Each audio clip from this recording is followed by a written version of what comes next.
everybody. Welcome to this week's Soapbox with Cher McCoy and Hugh Bouchel. Say hi, Cher. Hi. There you go. Today we have a very special guest, Cathy Gillespie. Welcome, Cathy.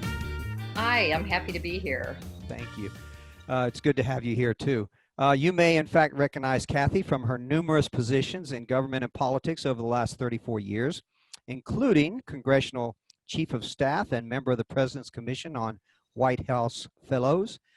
Cathy was recently appointed to the United States Semi-Quincentennial, I said it right, Commission, the commission established by Congress to provide for the observance and commemoration of the 250th anniversary of the founding of these great United States, which, 6 years from now, not long. Yes. Our main focus today is on Cathy's position as co-president, however, of the nonpartisan Constituting America, with founder and co-chair actress Janine Turner, one of my favorite, by the way. Cathy has served in this capacity since the organization was founded in 2010. And she's married to former counselor to the president, Ed Gillespie. You may have heard that name before, especially here in Virginia. They live in Fairfax County near George Washington's Mount Vernon home, and they have 3 children. Welcome, Cathy. How's your family surviving COVID-19? Hi, Hugh, and hi, Cher. It's really great to be with both of y'all today. And we are not just surviving, we are thriving. We have been sequestered as we're supposed to be in, trying to limit our time out. But we've had a lot of great family time and have been working away. It's been great for me. I've been getting a lot of things done on Constituting America. That's really great. That's about the same with me. I've been, I think if I had to actually go out and work for a living, it would have been absolutely terrible. But no, things are going really well for me too. So the question is, and I want you to take this really wherever you want to go. But I do have some questions that might help or might not. How did you get started in this particular project, and exactly what motivates you on a day-to-day basis? Well, I got started through my good friend, the actress Janine Turner, and Janine and I have been friends since 2004. Actually, when I was heading up W Stands for Women for former President George W. Bush's reelection campaign, and Janine had called the campaign headquarters and wanted to help with the campaign, and they asked me to give her a call and get her involved, and I did, and we have been great friends ever since. One day in 2009, Janine called me up and she said she was very concerned because her daughter was not learning about the Constitution and our country's founding like Janine remembered learning about it. And Janine had actually signed up for a Hillsdale course, which we love, and Hillsdale's been so helpful to us all along the way.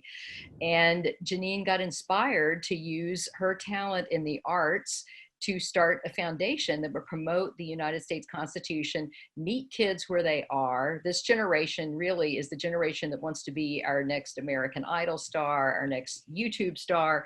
So we figured if kids are going to be making songs or short films or public service announcements, they might as well be doing it with the theme of the US Constitution and learning as they go. So Janine called me up and asked if I would be willing to co-chair this with her. And I thought it was a great opportunity to use my love of our country's founding and the political organization type skills that I had picked up in my career to actually do something that would hopefully have a lasting impact on our next generations and help positively impact their knowledge of our country's Constitution and founding principles. That's such a great idea. Cher, what do you think? Well, I'd like to say how I met Cathy. Cathy and I met at a political event, and she happened to come and sit she was sitting right beside me. We were waiting for it to start, and there were candidates that were going to speak, one of which was her husband, who I did vaguely know. I didn't know really well, but I did know him, and I introduced myself to her, and I said, "Are you in relation to the man that's going to be speaking soon?" She says, she was very, I don't know what to say, but she was not a little surprised. I think it was just a little bit surprised, but she just looked at me and she just said, "Well, he's my husband." And I laughed and I said, "Oh, I'm sorry." I said, "But I got to talk to you." because after she started telling me about Constituting America, I said, oh, my sister and I have been very involved in doing some things with puppets. I said, we must talk later. And one thing led to another, and then she had dogs, and I told her I was an animal behaviorist and dog trainer. I said, I can help you with your dogs. And our friendship just grew from there. And it's been wonderful. Well, and I want to brag on you, Cher, for a second, because you've just been so helpful to Constituting America, and we're so, so appreciative. You spread the word. You've got Juliet Turner's book, Our Constitution Rocks, which I've got a copy right here, but you've got it in your store. And you've donated to our auctions, and your auction items that you donate are always some of our best sellers. And so we thank you for all the different ways that you support our education programs. And thank you for having me on today. That's a huge help. Well, that's a good story. Tell us, Cathy, what tell us what constitutes, because I found it a little bit confusing at first. Exactly what is Constituting America, and what is their mission? Well, and I want to start too, because you had asked me before, what inspires me on a daily basis. And, what really inspires me is the lack of civic knowledge that both our up and coming generations have, and even our current generation to some extent. And I had pulled just a few statistics, and I won't bore everybody with a lot of them, but just today I was on a Heritage Foundation civic education seminar, and they said that 39% of native-born Americans, only 39%, could pass the United States citizenship test. Now, out of that 39% that can pass the United States citizenship test, 74% of that 39% are senior citizens, which tell us that our country's greatest generation, our senior citizens, understand our Constitution. They understand our founding principles, but somewhere along the way, we've stopped teaching it, or we've stopped teaching it in an effective manner. There's also the Annenberg Center does a poll every year of citizens' civic and Constitution knowledge. And one of the statistics that just sticks with me all the time is that only two out of five Americans can name all three branches of our government. Oh. So those are the things that inspire me on a daily basis, that we've got to get out there and find a way to help augment, what is going on in the schools. Now, what the mission is of Constituting America is to educate both students and adults on our United States Constitution and founding principles, utilizing innovative means. And for us, that means the arts, song, short film, public service announcements that are on TV. But it also means lately, the past few years, we have a contest for kids as one of the ways that we implement our programs.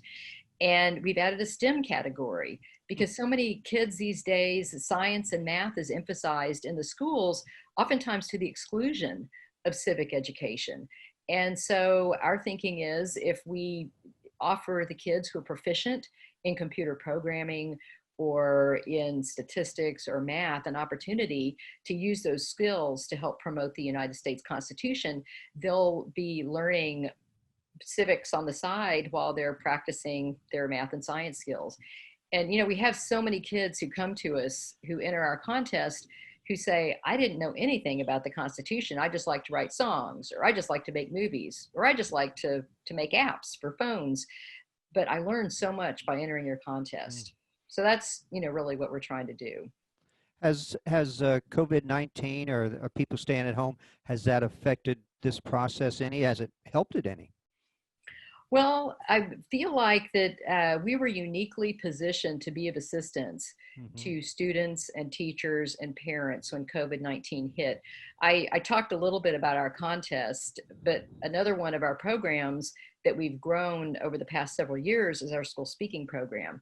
We speak in all types of schools, public, private. We even speak to homeschool groups, groups of homeschool students.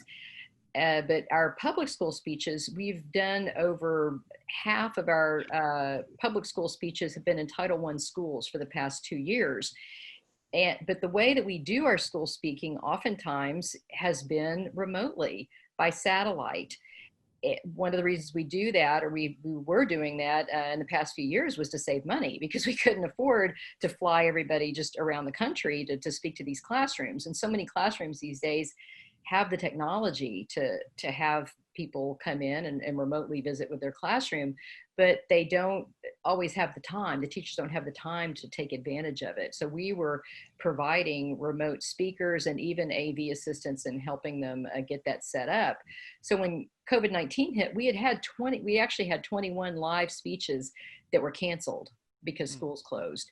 But we were immediately able to flip those speeches to remote presentations and be able to, for most of the schools that were still doing their remote learning, be able to reschedule them and help. And so there were several days where we took over social studies, entire days of social studies classes for social studies teachers. And you know, our teachers have been exhausted these past few months trying to learn new systems and new ways of doing things. And so to be able to come in and help teachers has been great.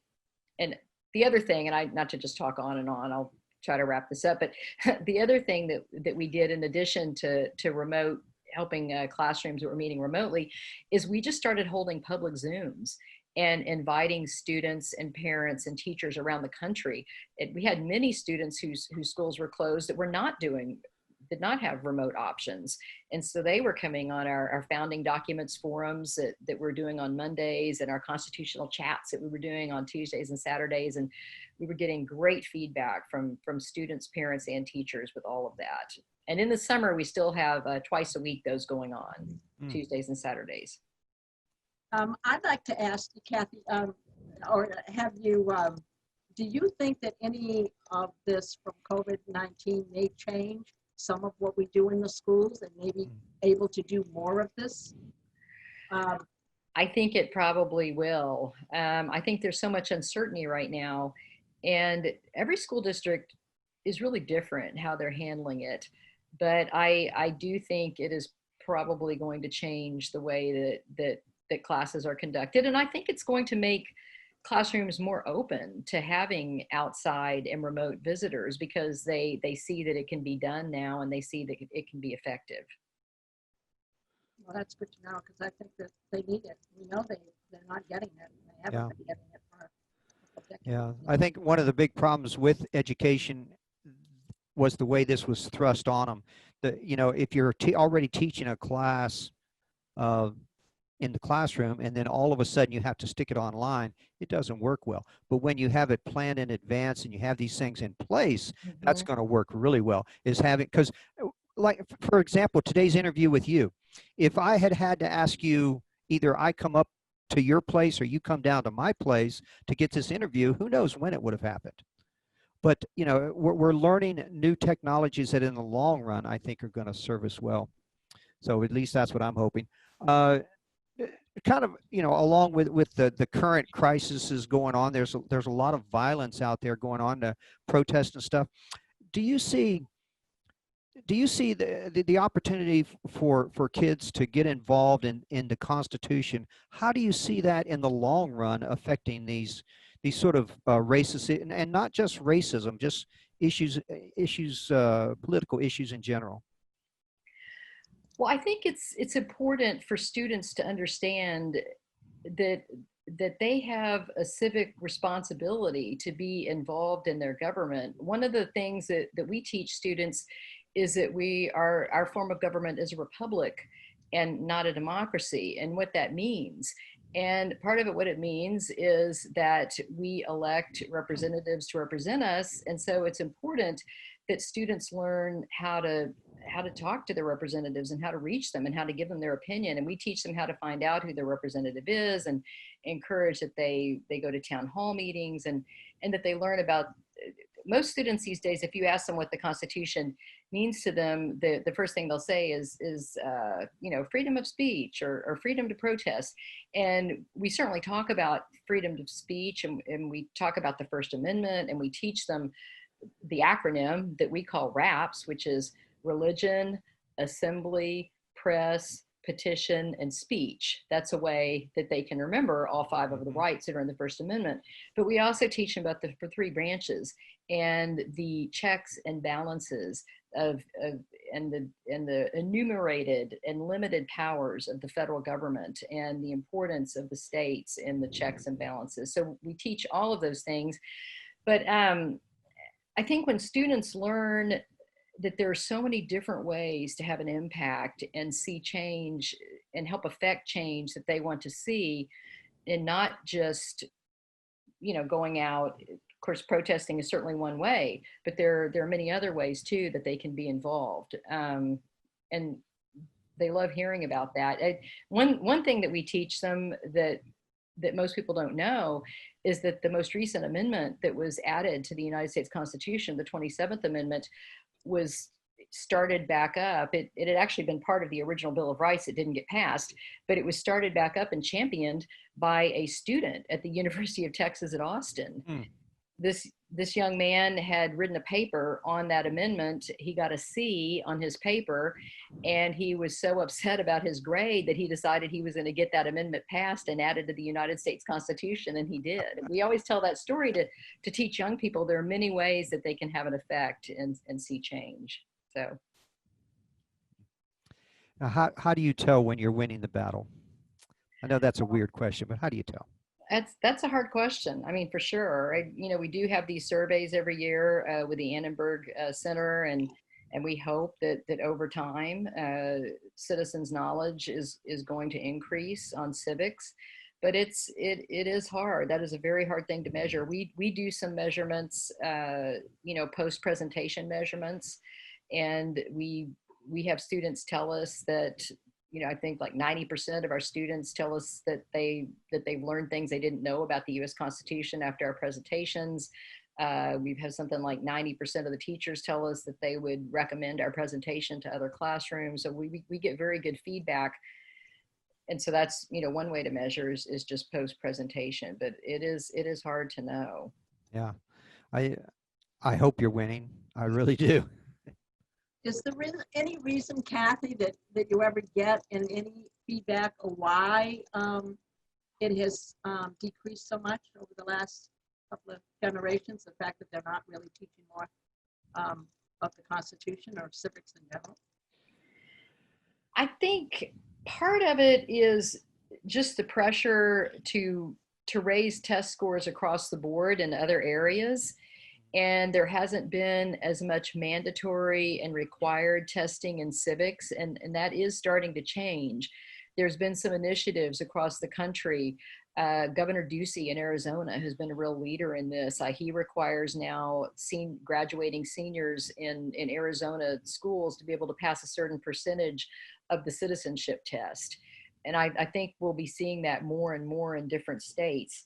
But, there was a survey that I saw recently that said 44% of school districts surveyed reduced time for social studies since the enactment of No Child Left Behind. And it's just, there's only a certain amount of hours in a day. And when school districts and teachers start to feel pressure especially with testing, certain things are going to fall by the wayside. And unfortunately, I think civics has. The other hope that we have with getting civics to be more of a focus in our schools is our upcoming 250th birthday celebration of our country in 2026. We think that there is going to be a renewed interest in teaching about our founding and our Constitution, and that's certainly something that the Semiquincentennial Commission is going to be working on. There's going to be a strong civic education component to that, so we're very excited about that. That's you kind of led into my next question, and hopefully I didn't. You still got more, because the question is, what's in the future for your organization and for you? Well, the future of Constituting America is we just want to be in as many schools as we possibly can. So we have been expanding our school speaking team. We've been very excited about that. We've got Mr. Terry Cherry, who's a former president of the National Council of Social Studies, has been doing some speaking for us. And we've got a teacher from Florida who was named Teacher of the Year in her school. And we've got a teacher in Tennessee who's been helping us some. So we just want to grow our speaking team so that we can never have to say no to a school, which we actually, so far, we never have had to say no to a school, which we're very proud of. If a school wants a presentation, we want to be able to deliver it. And we have started a podcast with our constitutional chats, and we are excited about that. We're on iTunes and Spotify and the Libsyn podcast platform. So that's something that new that we've been doing. And then one thing I didn't mention that we're also really excited about are our 90-day studies. Every year we do a 90-day study of founding documents on our website. And currently we're doing important dates in American history. And that will be wrapping up in July, but you can go on at any time. We publish a different essay every day for 90 days. We take the weekends off, but we have famous constitutional scholars and historians who write for us. And we are now taking all of those 90-day studies. We've done 10 of them because we do one a year. We've got one on the Federalist Papers, one on the Constitution, one on the amendments, one on the classics that inspired the Constitution. We've done presidential elections, Supreme Court, Congress, the states. So we've done a lot of them. We're turning them all into books, and we're publishing them on Amazon. And we're really excited that people will be able to go onto Amazon and buy those. So. That's very cool. Well, I have 2 of them, I know, and I couldn't remember if there was 10, but that was one of the things that I wanted to ask you about, is to at least explain it a little bit, what that is and what you're doing with it. What number is the Federalist Papers? Do you remember offhand? Federalist Papers was our first study. That was what I thought. It was your very first one. Mm-hmm. Okay. So you're going to put them all in a book. 10 separate books, right? 10 separate books. One book for each study. Is there going to be like an age? What's the age that'll want to read that book? I'd say upper high school to adult. Okay. Okay. Well, I had one final question here for you. How do people get involved? What if if they're as excited as I am about this and they really want to do something, what can they do? Well, go on our website, first of all, and sign up for our newsletter, and then you can stay up to date on everything that's going on. But in addition to that, you could reach out to your local schools and see if they would be open to us making a presentation. You could also find as many students as you possibly can to enter our contest. I talked a little bit about our contest, but our contest is open to young people, kindergarten, all the way up through senior citizen. We actually have a senior citizen category. And high school students can win $1,000. College students, we're actually going up to $4,000 for the prize for college students this next year. So we're really excited about that. Elementary school wins a $100 gift card, middle school wins a $200 gift card, and we promote all of our student winners. We have students who won our contest when they were in 8th grade, and we're still promoting them when they're seniors in high school. So we stay in touch with our contest winners. We get their songs played on the radio, their PSAs played on TV, and their short films, we get them actually entered and accepted into film festivals. That's fantastic. Okay. Well, listen, as you know, the final 2 minutes is dedicated to the soapbox, and you have the soapbox today. So starting in just a second, 2 minutes. You ready?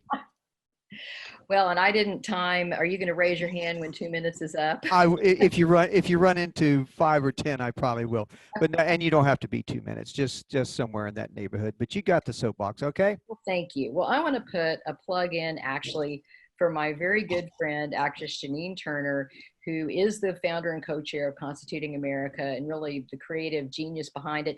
I want to put a plug in for her God on the Go Minute, because I think a lot of people may not know about this. She has been doing it now for a year or two, and it is on iTunes and Spotify, and it is also on the Libsyn podcast network. You can sign up, and she spends anywhere from maybe 1 minute to 4 minutes a day on a different Bible verse and tells some really interesting stories about her life, about Hollywood. And it's very much worth subscribing to and listening to. And Janine is, in addition to being the co-president with Constituting America, she's also one of my very best friends. And she has really helped me with my own spiritual growth. And I just want to recommend the God on the Go Minute to everyone who is listening today. I do get that. Yeah, it is good. Well, I tell you, thank you, Cathy, for joining with us today.